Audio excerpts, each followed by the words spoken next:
Claro, sí, sí, sí. Eh,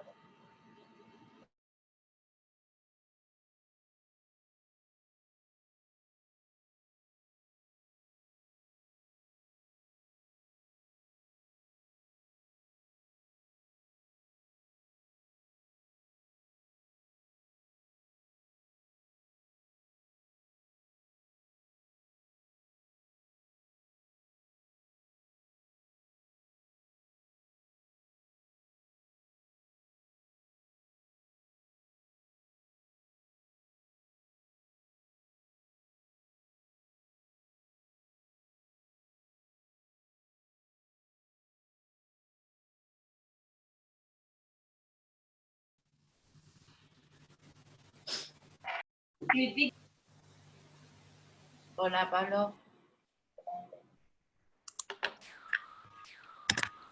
Hola doctora, ¿cómo va? Bien. Puedo ir compartiendo la pantalla ya, ¿no? Sí, sí, sí, sí, sí. La intención sería lo mismo que ayer, doctora. Llegamos casi a los 40 minutos. Sí. ¿No? Yo grabaría y aproximadamente llevaría unos 5 o 6 minutos para terminar de grabar. Para reconectarnos. Perfecto.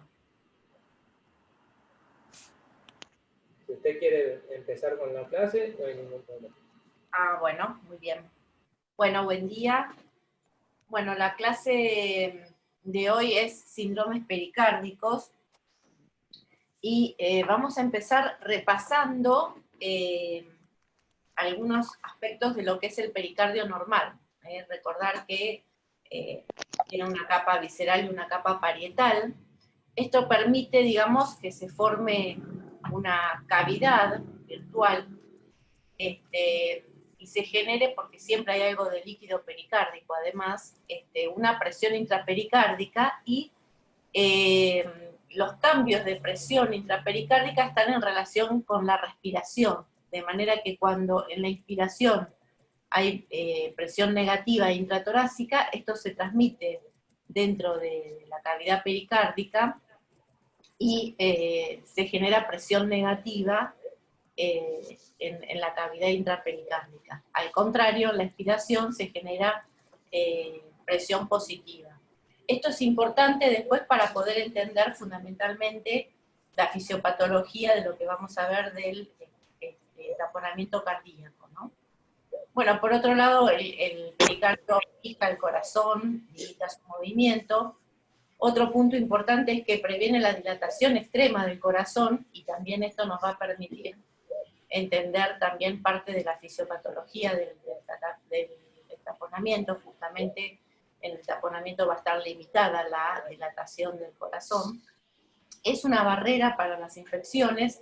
Y otro punto muy importante, también involucrado en la fisiopatología del taponamiento, es que está involucrado en la interdependencia ventricular.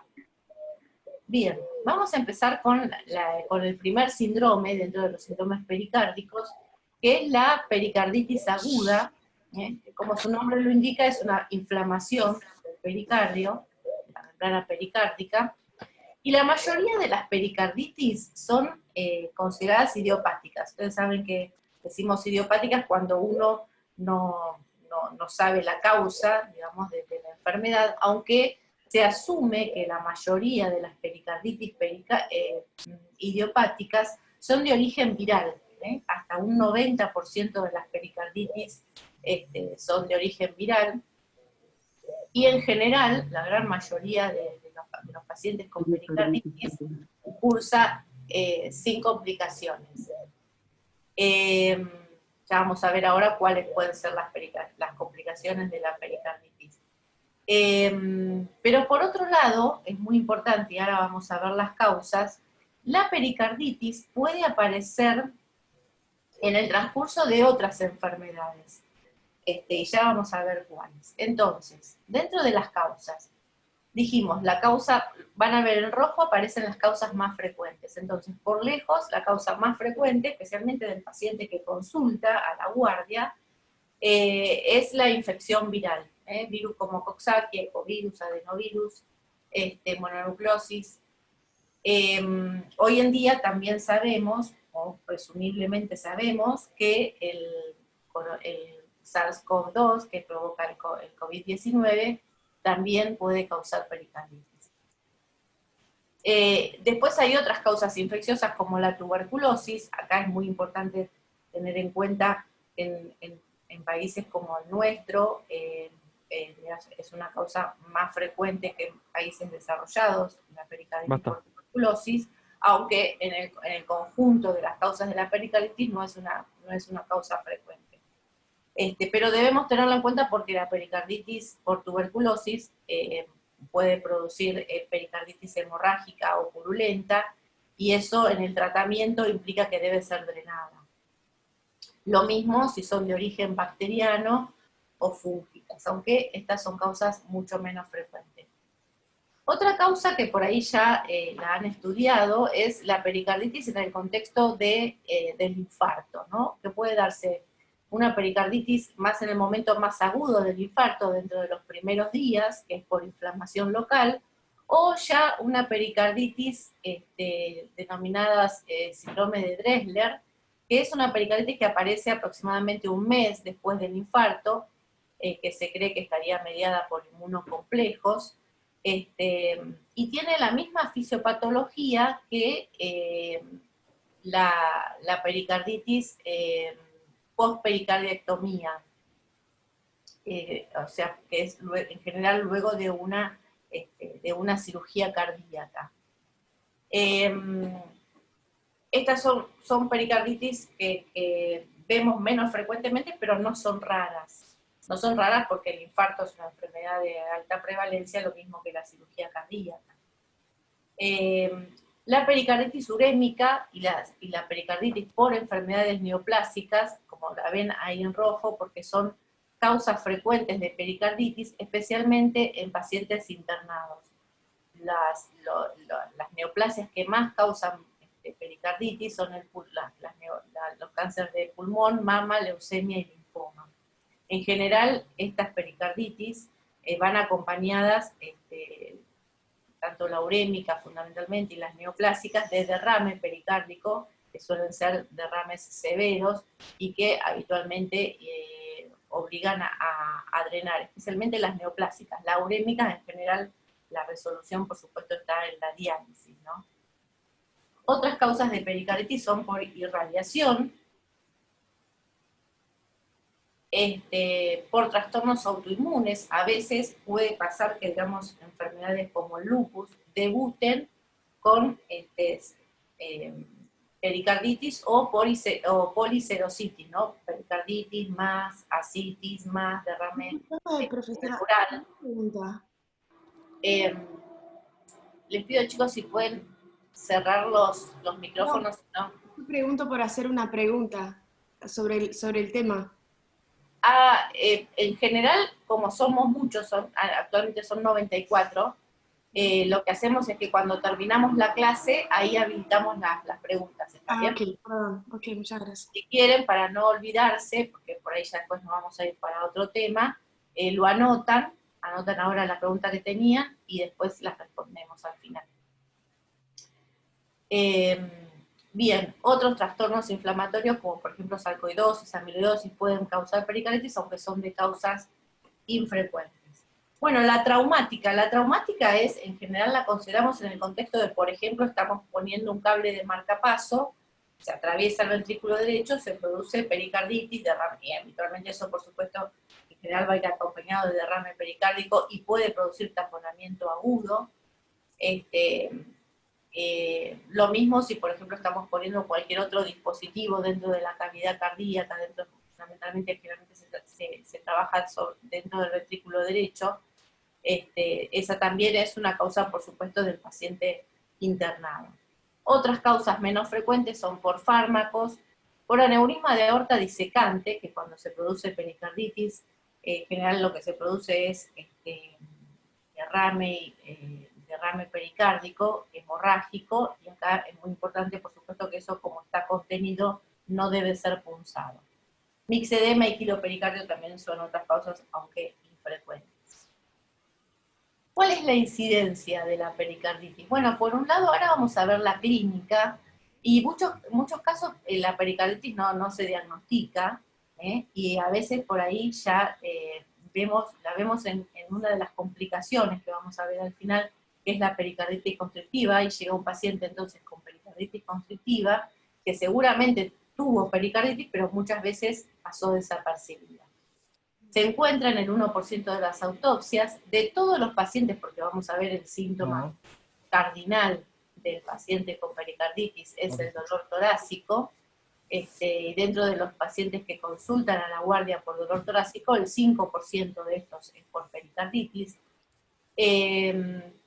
Otra cosa importante es que, vamos a ver ahora en el electro, la pericarditis suele producir en el electro supradesnivel del ST, pero tengan en cuenta que cuando vean un supradesnivel del ST no deben pensar primero en pericarditis, ya que, bueno, digamos, si uno tomara todos los pacientes que tienen electro supradesnivel del ST, solo el 1% de estos pacientes era por pericarditis, ¿no?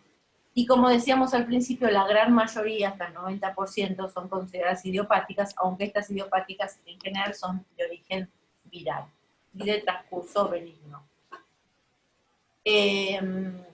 Diría yo que este es como un grupo, la gran mayoría, y otro que ustedes van a ver por ahí con frecuencia también, pero ya en el paciente internado, es la pericarditis con derrame pericárdico del paciente con insuficiencia renal crónica o de las neoplasias, eso también lo van a ver con cierta frecuencia, lo mismo que las que se producen en el postquirúrgico de cirugía cardíaca. Todo paciente con el postquirúrgico de una cirugía cardíaca, porque se ha trabajado digamos, sobre el corazón, va a tener pericarditis, y en muchos casos pueden tener con bastante frecuencia derrames pericárdicos que habitualmente no requieren tratamiento, pero es una observación frecuente. Bien, pero volvamos a la clásica pericarditis aguda del paciente que consulta, y dentro de los síntomas, ahí van a ver en rojo el dolor torácico, ahora vamos a ver las características del dolor torácico del paciente con pericarditis. Puede presentar disnea. La disnea puede deberse a que el paciente, además de pericarditis, ya tenga derrame pericárdico, y esto le produzca disnea, o también la disnea podría ser por la enfermedad que subyace y que produjo la pericarditis, por ejemplo, una tuberculosis, por ejemplo, una neumonía bacteriana, por ejemplo, una neoplasia. Lo mismo, si el paciente presenta tos, pérdida de peso o esputo, esto no estaría relacionado con la pericarditis, sino con enfermedades de base que podrían producirlo. Vamos a hablar un poco ahora sobre el dolor de la pericarditis, que es tan característico, ¿no? Y en este cuadro, fíjense, yo se los he comparado con el dolor isquémico, con el dolor del síndrome coronario agudo o del infarto, porque sin duda es un diagnóstico diferencial muy importante que debemos hacer. Entonces, el dolor pericardítico es un dolor que, digamos, suele aparecer en el precordio, o sea, el dolor de pecho, y hay una característica bastante típica, aunque no siempre se presenta, es que, digamos, se irradie al reborde del trapezoide izquierdo. Por otro lado, bueno, a diferencia del dolor pericardítico, el dolor de la isquemia, lo típico es que sea retroesternal y se irradie a hombro y brazo izquierdo. El tipo de dolor, digamos, el dolor pericardítico es un dolor que llamamos pleurítico, tipo puntada de costado, tipo, el paciente lo puede describir como si fuera que le dan, dice como una puntada, como una cuchillada, digamos, porque como si fuera que le clavan un cuchillo, porque es un dolor que suele ser de gran intensidad, porque está expresando inflamación. Es un dolor cortante, digamos. ¿Por qué? Porque el dolor aumenta con la inspiración, entonces el paciente corta el dolor cortando la inspiración, ¿no? A diferencia, digamos, por supuesto, del dolor isquémico, que es un dolor opresivo, que puede ser también, digamos, caracterizado como ardor, pero lo típico es que sea opresivo. Y este es un dolor muy distinto, ¿no? El paciente dice un dolor tipo puntada digamos, y que aumenta con la inspiración y por eso corta la inspiración. Con respecto a la relación con los movimientos torácicos, bueno, como les decía, el dolor pericardítico aumenta con la respiración. Por supuesto, el dolor coronario no tiene ningún cambio con la respiración, ni con los cambios, ni con las posturas. No hay una posición antálgica para el dolor isquémico, pero sí para el dolor pericardítico, que clásicamente calma lo que se llama en plegaria maometana, es decir, cuando el paciente se inclina hacia adelante. Y se agrava, por supuesto, al acostarse. Por otro lado, el dolor pericardítico puede durar varias horas y varios días, a diferencia del dolor isquémico, que puede durar varias horas, pero no varios días. Por otro lado, la relación con el ejercicio, ustedes saben que el dolor isquémico clásicamente se relaciona con el ejercicio, el dolor pericardítico no. De manera entonces que, resumiendo, el dolor pericardítico es un dolor precordial que puede irradiarse al reborde del trapezoide izquierdo, es un dolor cortante, pleurítico, tipo puntada, que aumenta con la inspiración, que corta la inspiración, que calma en plegaria maometana y que puede durar varias horas o varios días y que no tiene ninguna relación con el esfuerzo.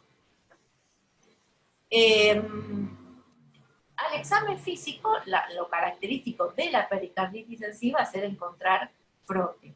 De manera que fíjense que entonces quedó en rojo un poco el trípode que clásico de la presentación del paciente con pericarditis, que es el dolor torácico, pericardítico, la fiebre y el frote.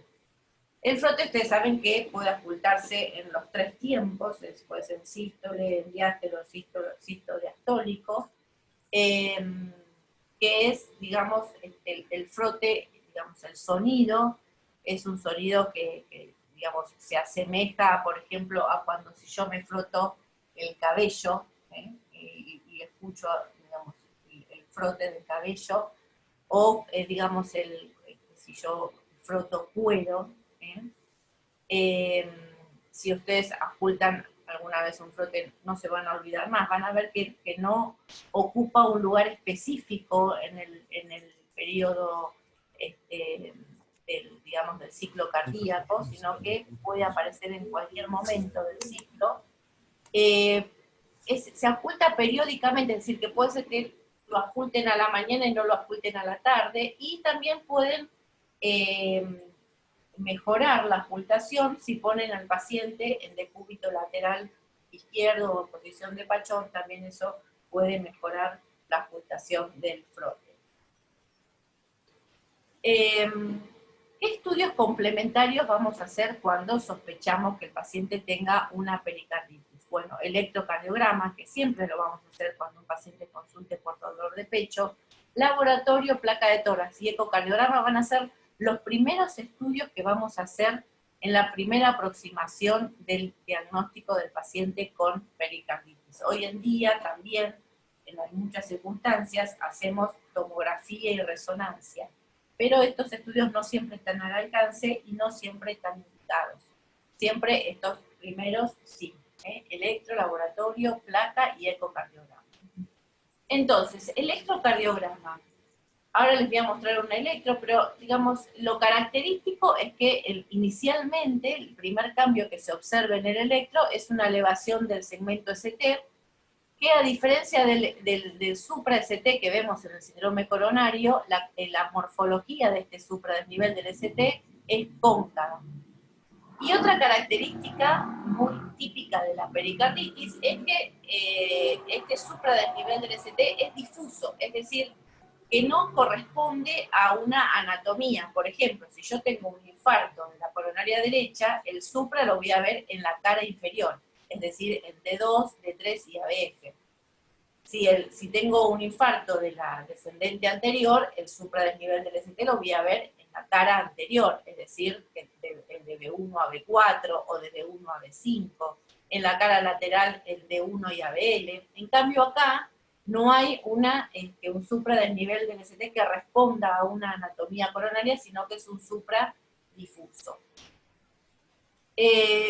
Por otro lado, la otra característica es que voy a ver supra y las T van a ser positivas, también a diferencia del infarto, y me voy remitiendo siempre a diferenciarlo con el infarto porque, bueno, tiene estas características en común, ¿no?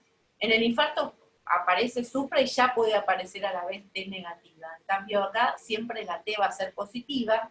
Y otra cosa muy característica del paciente con pericarditis en el electro es que va a tener infradesnivel del PR. Y ahora ya les voy a mostrar un electro donde muestra justamente infradesnivel del PR. La evolución de los cambios en el electro en la pericarditis se van viendo con los días, ¿eh? Entre una fase y otra, como ahí les señalo, van pasando días. En cambio, la evolución del electro en el infarto es en horas, ¿eh? Entonces, en la fase 2, primero se nivela el ST, luego se aplanan las ondas T, luego en la fase 3 aparecen las T negativas, nunca se pierde la onda R, y finalmente se recuperan esos cambios en la fase 4. En el infarto, digamos, antes de nivelarse el ST puede aparecer ya la T negativa, ¿eh? Y por supuesto en la evolución de un paciente con infarto con supra siempre van a aparecer nuevas ondas Q o disminución de la R. Es decir que si uno tuvo dudas, si el paciente tuvo una pericarditis o un infarto, en la evolución también puede saberlo, aunque por supuesto es nuestra obligación poder discernirlo inicialmente, porque como verán son dos patologías muy distintas que requieren tratamientos muy distintos. Es muy frecuente porque este paciente, que por supuesto tiene una inflamación y en general obedece a una infección, tenga taquicardia sinusal también en el electro. Y acá vemos en este electro los cambios que yo recién les señalaba. Fíjese el ST, la morfología, como se ve especialmente cóncava, por ahí la ven bien acá en B4, en B5, en B6, un supradesnivel del ST de morfología cóncava, que también aparece acá, fíjense, en D2 y en ABF, ¿no? Pero no en D3. Y aparece, por ejemplo, acá en D1, pero no en ABL, es decir, que es un ST cóncavo y difuso. Otra cosa que pueden observar bien aquí en D2, que es uno de los lugares donde mejor se observa, fíjense, infradesnivel del segmento PR. ¿Ven? Este sería lo isonivelado y fíjense cómo tiene infradesnivel, muy característico de la pericarditis. Y otra cosa característica de la pericarditis que pueden ir a buscar es en ABR, que puede haber, como ven acá, infradesnivel del ST, es decir, al revés de lo que pasa en el resto de las derivaciones, que hay supra, puede haber infradesnivel del ST en ABR. No hay muchas causas de infradesnivel del ST en ABR, así que si lo ven y sospechan pericarditis, es un signo bastante característico, aunque no patognomónico, no exclusivo.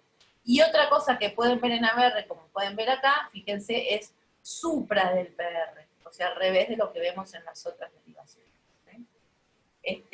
Fíjense acá también, en ABF también se puede observar infra del PR, aunque mucho mejor se observa acá en D2. Bien.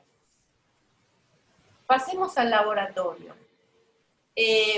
Por otro lado, quiero decirles que el electro también puede ser normal en la pericarditis, puede no observarse estos cambios. Si lo observamos, confirmamos nuestro diagnóstico que presumimos por la clínica, por la presentación, pero pueden no observarse cambios. Bien, en el laboratorio, ¿qué es importante en el laboratorio? Bueno, vamos a pedir un hemograma donde vamos a ver que los glóbulos blancos van a estar ligeramente aumentados y esto va a aparecer habitualmente en el contexto de pericarditis de origen viral, pero si ven blancos muy elevados, entonces, digamos, eso puede hacerlos pensar en una pericarditis que no sea de origen viral. Lo mismo la PCR, suele estar elevada en la pericarditis porque es una inflamación, pero si ven una PCR muy elevada, bueno, piensen que puede haber una causa no viral, por ejemplo, una enfermedad autoinmune. Enzimas cardíacas y troponinas. Es muy importante pedirlo. Primero, bueno, para hacer diagnóstico diferencial de una miocarditis y de un infarto, pero además porque la pericarditis puede acompañarse de una carditis. En ese caso hablamos de miopericarditis. Entonces, si el paciente tiene elevada la troponina y nosotros estamos seguros que el paciente no tiene un infarto, sino que es una pericarditis, entonces la pericarditis por sí no debe elevar la troponina, o mucho menos las enzimas cardíacas. Entonces, si tenemos elevadas las enzimas o la troponina en el contexto de una pericarditis, estaremos hablando de una miopericarditis. Y esto es importante porque en este caso tenemos que internar al paciente. Cuando le hagamos el eco, que es el otro estudio complementario que vamos a hacer siempre en la pericarditis, en el caso de que haya también miocarditis, podremos encontrar también trastornos de la motilidad.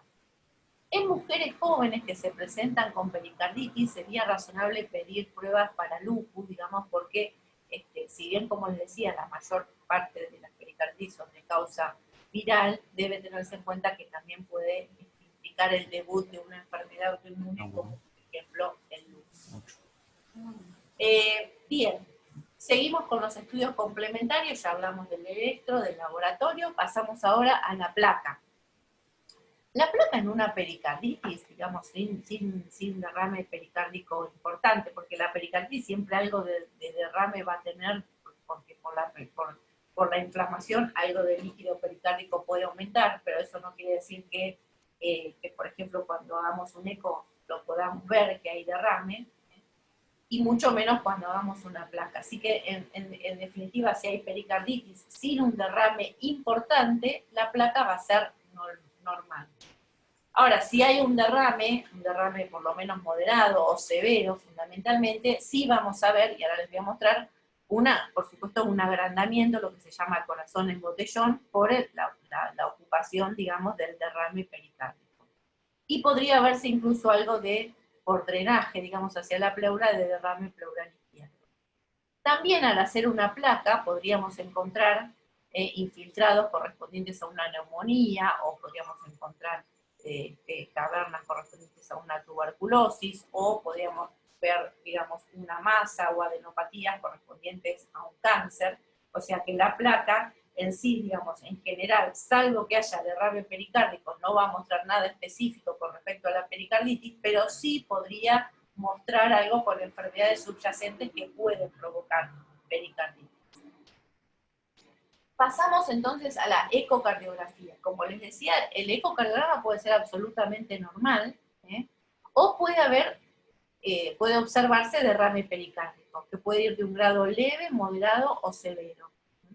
Y a la vez, como les decía, en el ecocardiograma podríamos ver trastornos de la motilidad correspondientes a que el paciente tenga además una miocarditis, en cuyo caso estaremos hablando de una miopericarditis. Bien, ¿cuáles son las complicaciones de la pericarditis? Bueno, una es el derrame, un derrame que puede ser moderado o severo, esto siempre nos obliga a internar al paciente.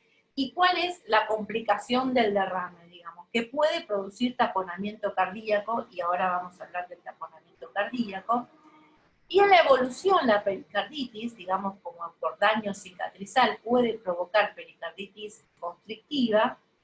Y el otro punto es que la pericarditis puede volverse recidivante o recurrente.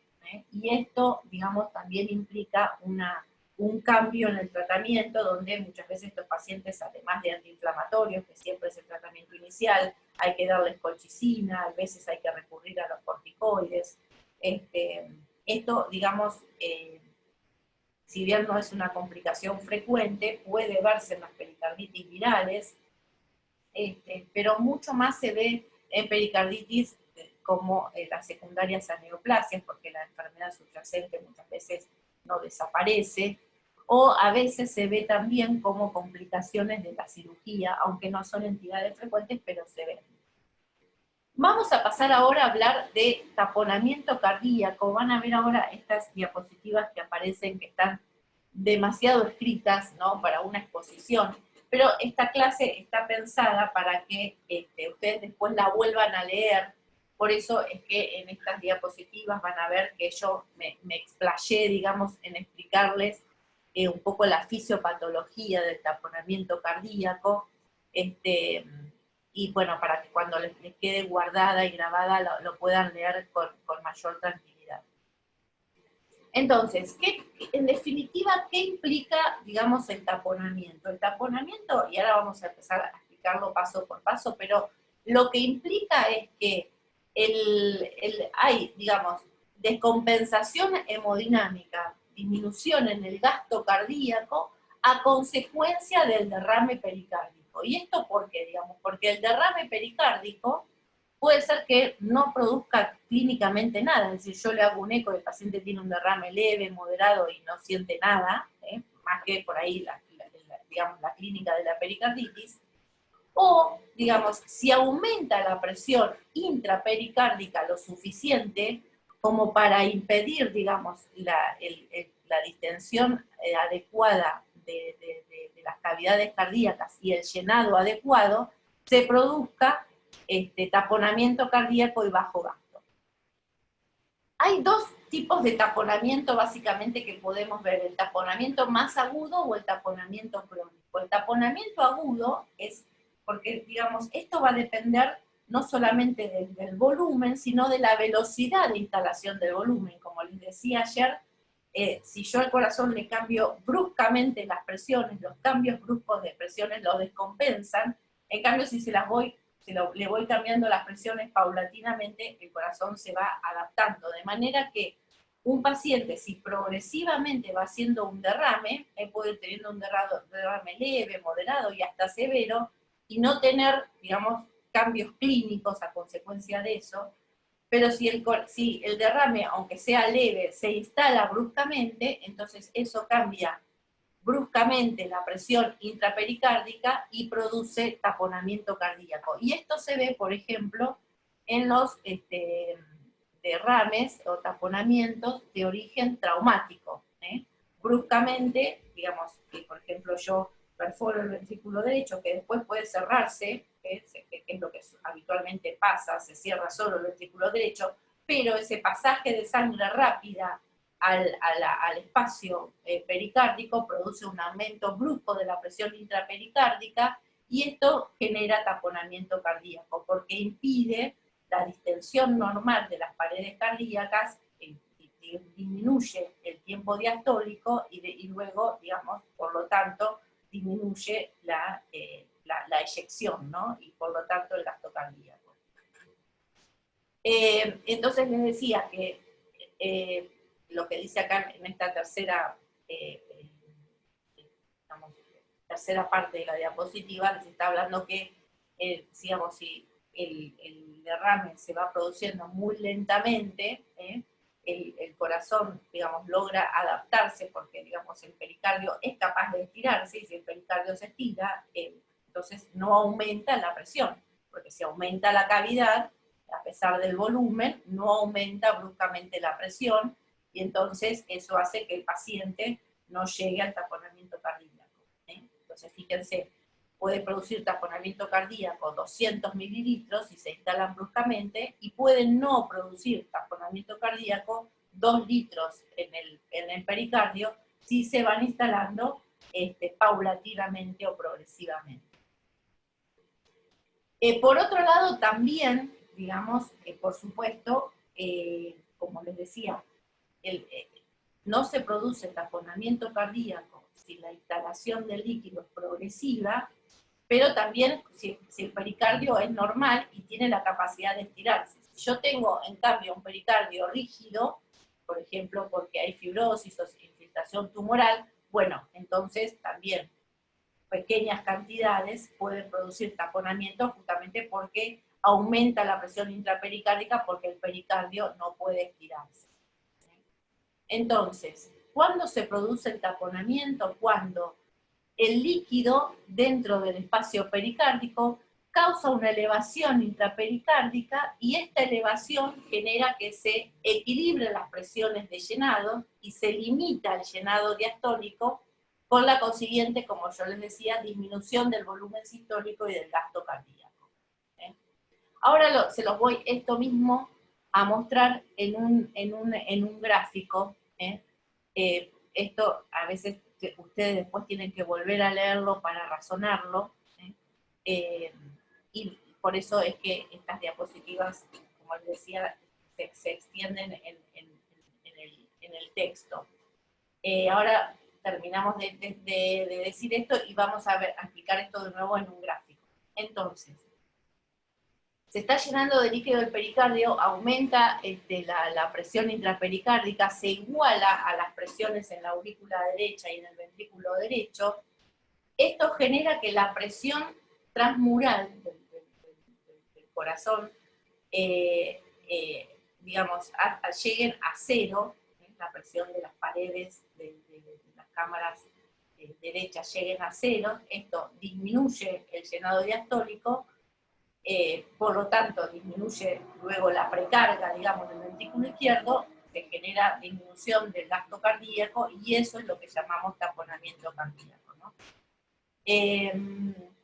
Y esto último, digamos, repite un poco el concepto, ¿no? Cuando hay un equilibrio, que ahora lo vamos a ver en un gráfico, entre las presiones intrapericárdicas y las presiones de llenado diastólico, cuando se llega a la misma presión, eso hace que se corte ahí, digamos, el llenado diastólico, y eso después produce, digamos, disminución en la precarga, y por lo tanto disminución en el volumen sistólico, tanto de ventrículo derecho como de ventrículo izquierdo, y por lo tanto descenso del gasto cardíaco del volumen efectivo.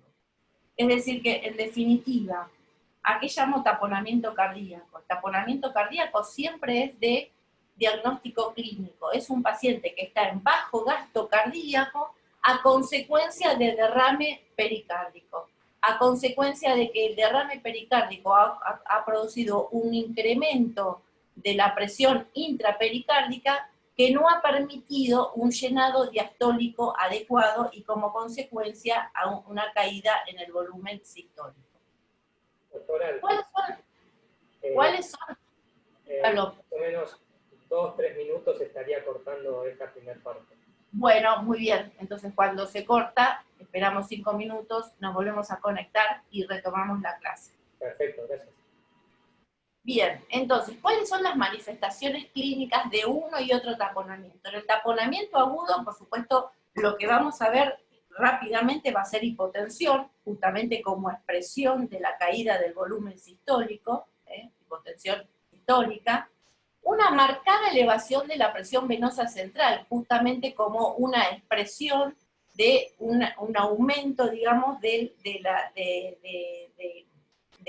llenado, diastólico en las cavidades derechas, que digamos que no puede ser, digamos, drenado, porque no fue suficiente digamos, el tiempo diastólico para permitir una adecuada, digamos, expulsión o contracción sistólica, ¿sí? Entonces, lo que vamos a ver fundamentalmente, clínicamente, es una ingurgitación yugular, 3/3, que, digamos, no colapsa con la inspiración, porque justamente en la inspiración no se logra disminuir lo suficiente la presión intrapericárdica, justamente porque está aumentada, y eso no permite, digamos, la distensión adecuada o necesaria del ventrículo derecho, por eso aumenta las presiones intracavitarias del lado derecho.